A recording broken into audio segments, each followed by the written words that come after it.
रखिया के थोरिया लेके दुआरिया ठाड़ रही बांधेला कलैया रे माई रे बोल तो न बाड़े मोरा भैया रे माई रे बोल तो न बाड़े मोरा भैया।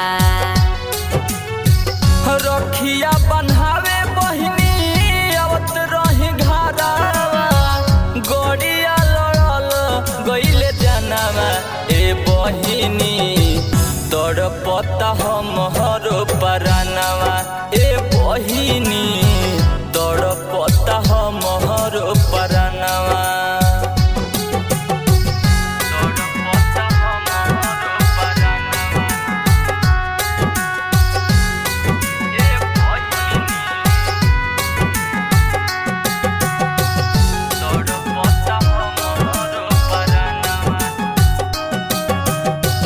हमसे नाराज काहे बाड़ो बतावो हमसे नाराज काहे बाड़ो बतावो चाही नाही तोहरो कमैया ए भैया खात नाही बाड़ो तू मिठैया ए भैया खात नाही बाड़ो तू मिठैया।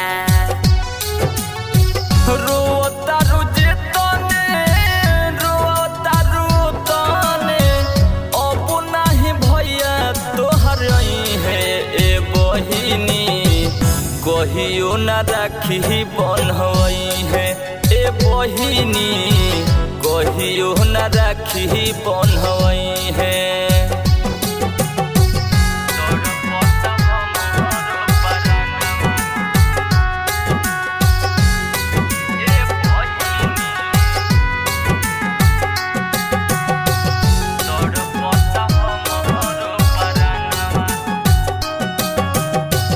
रखिया के दिन जानी हमके रोवावो रखिया के दिन जानी हमके रोवावो बान्हतानी रखिया अखिया खोल ए भैया बहिनी से अपना कुछ बोल ए भैया बहिनी से अपना कुछ बोल। दीपक धनंजय चंदन कबहू न बोली है पापी भइले भगवानवा ए बहिनी टूट गइले नहिया बान धनवा ए बहिनी टूट गइले नहिया